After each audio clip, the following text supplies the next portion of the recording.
Hey there guys, welcome back to my channel. This is the BENGTA Block-out curtains from IKEA and they are only selling for $14.90. In this video, I'm going to review and see whether these curtains are worth it or are they just some low quality curtains that you should not buy. So without further ado, let's jump straight into it. Now, the first thing I'm going to talk about is how well these curtains block out light. To give you guys a little bit of context first, previously I was using the Matchgul curtains, and these are room darkening curtains from IKEA as well. And as the name suggests, it doesn't completely block all the light into the room, so it sort of still let some light spill in, which was not really what I wanted. But to be fair, this was borrowed from my brother, so I didn't actually pay for it. And that was when I finally came across the BENGTA curtains, and I couldn't really believe that it was only $14.90. So that's why I decided to purchase it and just try it out for myself. Now I have to say that this curtain's ability to block out light is really good. So when I put a side-by-side comparison between these two curtains, I was able to notice that the BENGTA curtains not only blocked all of the light from coming in, they also prevent light from spilling from the sides of the windows, which if you were to look at the Matchgul one, there are some light that still spill from the left and right side, which led to the room not being completely darkened. And to be fair, I'm comparing apples to oranges here because the Matchgul curtains weren't really touted to be block-out curtains. They are room darkening curtains. So based on block-out ability alone, I'm very satisfied with the BENGTA curtains because they really do what they advertised. However, we definitely have more things to talk about aside from just the block-out ability. So the next point I'm going to talk about is the ease of customization. So if you were to look at the packaging of the BENGTA curtains, it says that the height is 250 centimeters, whereas the width is 210 centimeters. So that's quite a long curtain there, and for my window, it is only measuring a height of about 130 to 140 centimeters, whereas the width is only 160 centimeters. So for me, I had to cut my curtains, and if I did not cut, it would be like my Matchgul curtain, which is really long, and some parts of the curtains are dragging on the floor, which doesn't look very nice and it just collects dirt over time. So when it comes to customizing this curtain, it is actually quite easy and pretty straightforward. You can actually cut the curtain with just a normal pair of scissors. You don't need any heavy duty scissors to cut it. That being said, I do feel that if you want to have a cleaner cut or you want to cut with lesser time, I would recommend getting a heavier duty scissors. What you want to do is you want to fold it up so that you only need to cut a very short distance and not have to unfold the entire curtain and cut a really long distance.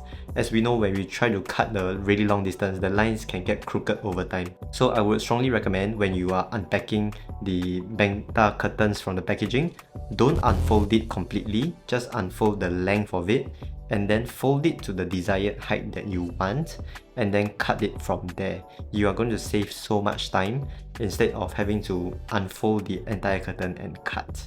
You're also going to have a cleaner cut as well. Now after cutting the curtains, you're going to have some jagged lines at the bottom. If you don't like the jagged lines that are left behind after you cut the curtain, you can actually purchase this tape that is sold by IKEA as well. So what you can do is you can actually just place this tape underneath your curtain and then fold it. Take a piece of iron and iron it over. The heat will actually melt this tape and then cause the curtain to stick to each other. So you have a really nice bottom that doesn't have the jagged lines and the imperfections. Although I have to caution you that when you're ironing the curtain, try not to place the iron on the black part of the curtain because the moment my iron touches the black part, it immediately melts. So it was kind of ugly, but because the black part was at the back of the curtain, so I didn't really mind. It's not gonna affect the aesthetics anyway. So try to keep your iron on the grey or the cloth part of the curtain instead of the back part where the material is sort of like more plasticky sort of material. Personally for me, after I cut my curtain, the jagged lines aren't really that obvious when I'm standing from a distance, so I didn't really bother trying to use this tape to fold it up and make it look nice. This tape is about 10 meters, so if you purchase it, I think you can use it for about 1 to 2 curtains. It should be enough. Anyway, if I'm not mistaken, this tape only comes at around $2, so it is pretty cheap to get a few of them. So another thing I want to talk about is how lightweight these curtains are. When you put these curtains against your window and there's a strong wind coming in, what happens is that these curtains tend to lift up. So if you're really concerned about privacy and you don't want any of your neighbors being able to peek through your window, then this might be something that you need to take note. And another thing is, because of how lightweight these curtains are, if you try to put a fan near it and the fan is blowing at the curtains, then the curtains may lift up as well.